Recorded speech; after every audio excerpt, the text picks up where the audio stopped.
نبی پاک صلی اللہ علیہ وسلم کا دور نہیں بیان کر رہے، پچھلی صدی کی بات بتا رہا ہوں آپ کو۔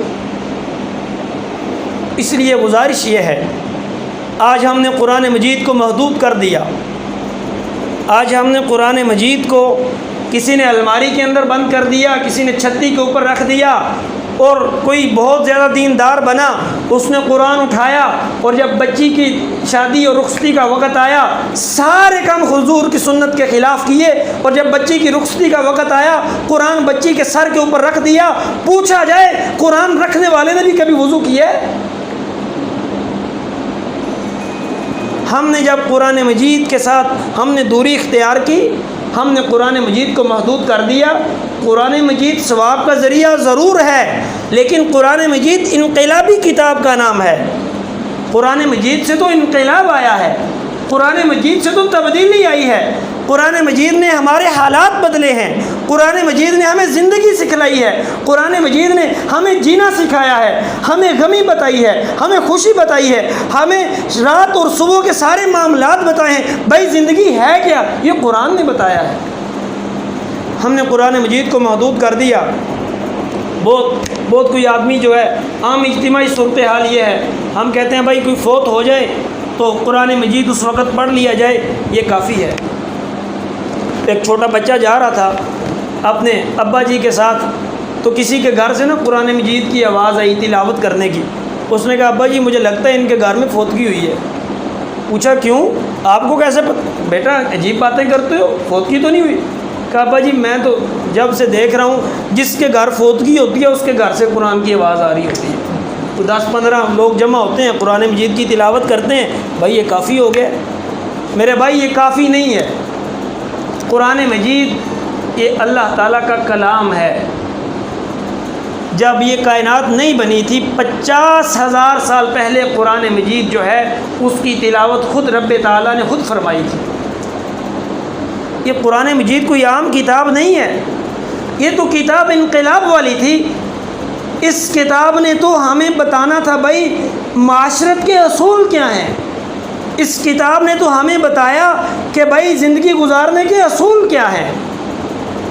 ہم نے اس کتاب کو محدود کر دیا، محدود کرتے گئے، پھر ایک ایسا وقت آیا کہ جب جنازہ کھڑا ہوتا ہے تو پھر اس وقت ہمیں یاد آتا ہے قرآن مجید تھوڑا سا پڑھ لو، بس یہ کافی ہے۔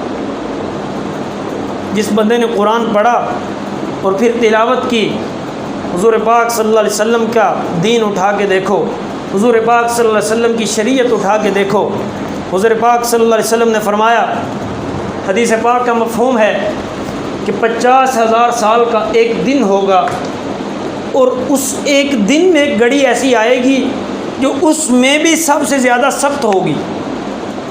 50,000 سال کا ایک دن ہوگا، 50,000 سال کا ایک دن ہوگا۔ بھائی بولو 50,000 سال کا ایک دن ہوگا، اور اس میں ایک گھڑی آئے گی جو اس میں سب سے زیادہ سخت ہوگی، اور ہر آدمی اپنے اپنے گناہوں کی بقدر گناہوں کے پسینے میں ڈوبا ہوگا۔ غیب سے آواز آئے گی، قرآن والے کہاں گئے؟ او قرآن والو آگے آ جاؤ، او اللہ تعالیٰ کا کلام پڑھنے والو، تلاوت کرنے والو، سمجھنے والو، سمجھانے والو آگے آ جاؤ۔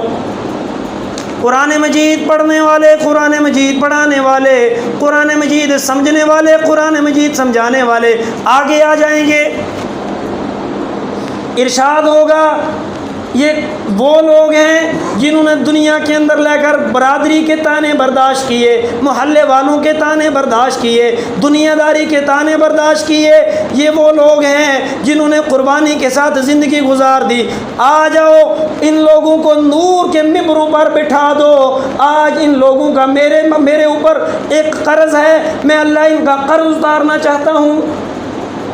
دنیا کے اندر کسی نے منسٹر کے ساتھ تعلق بنایا اور اپنا جو ہے مفاد اس کو حاصل کیا، کسی نے وزیر کے ساتھ، کسی نے مشیر کے ساتھ اپنے اپنے تعلقات بنائے اور فائدے اٹھا لیے، اور قرآن والے کا جو تعلق تھا اس نے دوستی قرآن کے ساتھ لگائی۔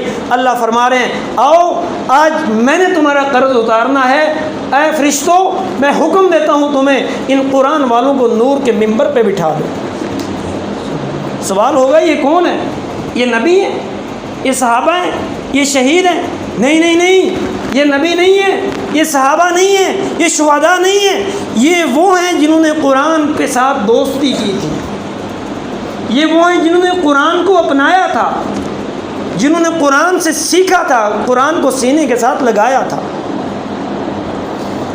بس یہ نہیں یا اللہ اتنا ہی ہے، نہیں نہیں، آواز آئے گی او لوگو قرآن والو اقرا کتابک، او قرآن والو اقرا کتابک، قرآن کو پڑھنا شروع کر دو، پروں والے گھوڑے کے اوپر بیٹھ جاؤ، عام گھوڑا نہیں، پروں والا گھوڑا، پروں والے گھوڑے کے اوپر بیٹھ جاؤ۔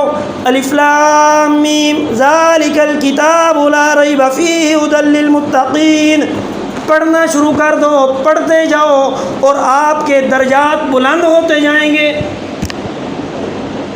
گھوڑے کے اوپر بیٹھ کے قرآن پڑھنا ہے، الف لام میم سے شروع کرنا ہے، من الجنۃ والناس تک پڑھنا ہے۔ ارشاد ہوگا اور لوگوں جہاں تک والناس آئے گی، الف لام میم سے شروع کیا اور تمہارا محل شروع ہو گیا، تم پڑھتے جاؤ گے، تمہارے درجات بلند ہوتے جائیں گے، اور جدھر والناس آئے گی، الف لام میم سے شروع کیا والناس تک، جتنا قرآن پڑھا، یہ جتنی آپ نے جنت دیکھی، جتنے محلات دیکھے، یہ سارے کے مالک آپ ہو، یہ قرآن والا مالک ہے۔ کسی کے پاس ایسی اتھارٹی؟ یا اللہ بس یہی ہے؟ نہیں، فرمایا ان علی رضی اللہ تعالیٰ عنہ قال قال رسول اللہ صلی اللہ علیہ وسلم من قرأ القرآن فاستظہرہ فحل حلالہ وحرم حرامہ ادخلہ اللہ الجنہ۔ حضرت علی المرتضیٰ رضی اللہ تعالیٰ عنہ سے روایت ہے، نبی مہربان صلی اللہ علیہ وسلم فرماتے ہیں جس نے قرآن کو پڑھا، من قرأ القرآن، جس نے قرآن کو پڑھا، من قرأ القرآن، جس نے قرآن کو پڑھا اور پھر اس کو زبانی یاد کیا، فاستظہرہ، اس کو زبانی یاد کر لیا، فحل حلالہ، اس کے حلال کو حلال جانا۔ صرف پڑھ لینا کمال نہیں ہے، پڑھا، پڑھنے کے بعد زبانی پڑھا اور زبانی پڑھنے کے بعد پھر اس کو سمجھا کہ قرآن کہتا کیا ہے۔ پھر قرآن نے کہا فحل حلالہ، قرآن نے کہا یہ حلال ہے، یہ لے لو، ہم نے لے لیا، وحرم حرامہ، یہ حرام ہے، اس کو چھوڑ دو، ہم نے چھوڑ دیا۔ جس نے قرآن پڑھا، زبانی یاد کیا، حلال کو حلال جانا، حرام کو حرام جانا، ارشاد ہوگا ادخلہ اللہ الجنہ، او اللہ والے جنت کے اندر داخل ہو جا۔ یا اللہ اکیلا داخل ہو جاؤں؟ نہیں، اکیلے داخل نہیں ہونا۔ فشفعہ فی عشرۃ من اہل بیتہ، آج تیری سفارش قبول کی جائے گی۔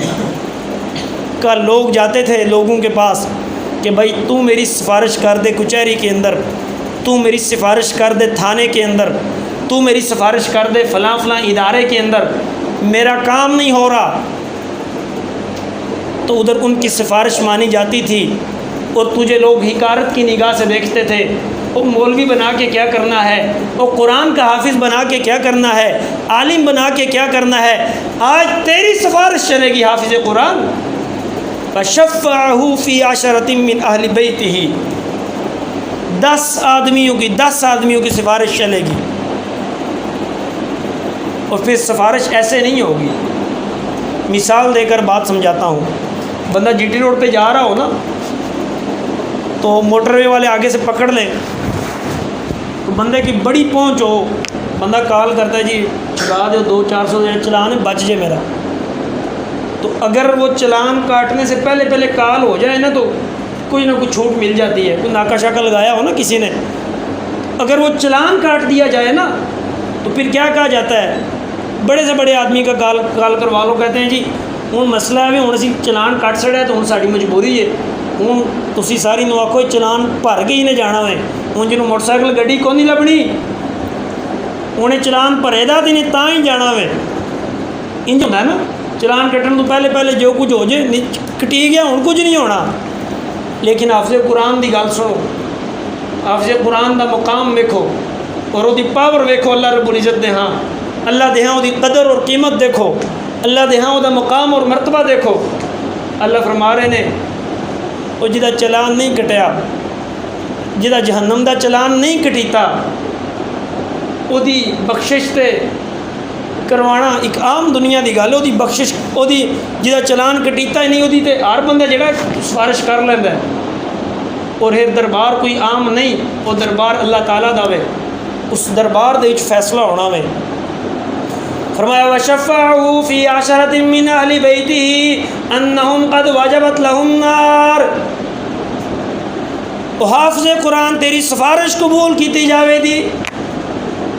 یا اللہ کس طرح دی سفارش؟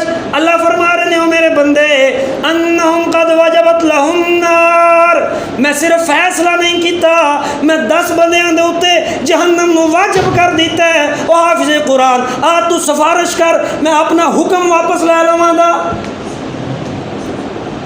یہ نکی جی گل نہیں، بہت وڈی گل ہے۔ اللہ نے خود فیصلہ کر دیتا ہے جاؤ توڑا ٹھکانہ جہنم ہے۔ اور جدو حافظ قرآن آ رہا ہوئے اور حافظ قرآن ہو جنہیں قرآن تے عمل کیتا، جنہیں حلال نو حلال سمجھیا، جنہیں حرام نو حرام جانیا، اور جنہیں اے نہ ویکھیا کہ فلاں آدمی جڑا ہے وہ بڑا مالدار ہے، وہ مسئلہ پوچھن آ گیا ہے تو ان تھوڑی جی مسئلے دے وچ میں لچک پیدا کر دیا، اگر لچک نہ پیدا کیتی منو مسجد وچوں کٹ دیتا جائے گا، منو محلے وچوں کٹ دیتا جائے گا، میرا فنڈ بند ہو جائے گا۔ وہ آدمی نہیں جس نے قرآن مجید نو پڑھیا اور اس طرح پڑھیا، وہ تے عمل کیتا اور اس طرح عمل کیتا جس طرح رسول اللہ صلی اللہ علیہ وسلم نے دسیا اور صحابہ اکرام نے امت تک پہنچایا، اتھے رو دی سفارش قبول کیتی جائے گی، اتھے رو دی گل منی جائے گی۔ اس واسطے میرے بھائیوں، میرے دوستوں، میرے بزرگوں، اللہ رب العزت نے ساڑھے واسطے رمضان نو سیزن بنایا ہوئے، ساڑھے واسطے رمضان نو ایک بخشش واسطے ایک بہانہ بنایا ہوئے۔ اللہ تعالیٰ سانو اس رمضان دے جڑے دن گزر گئے نے، جتنے نیک اعمال ہوئے نے، اللہ تعالیٰ انہوں نے قبول فرمائے، اور جڑے 2-4 دن رہ گئے نے اللہ رب العزت ساڑیاں پچھلیاں ساریاں کمیاں کوتاہیاں نو معاف فرما کے سانو حضور پاک صلی اللہ علیہ وسلم دی سنت دے مطابق زندگی گزارن دی توفیق عطا فرمائے، اور سانو مرن تو پہلے موت دی تیاری دی توفیق عطا فرمائے۔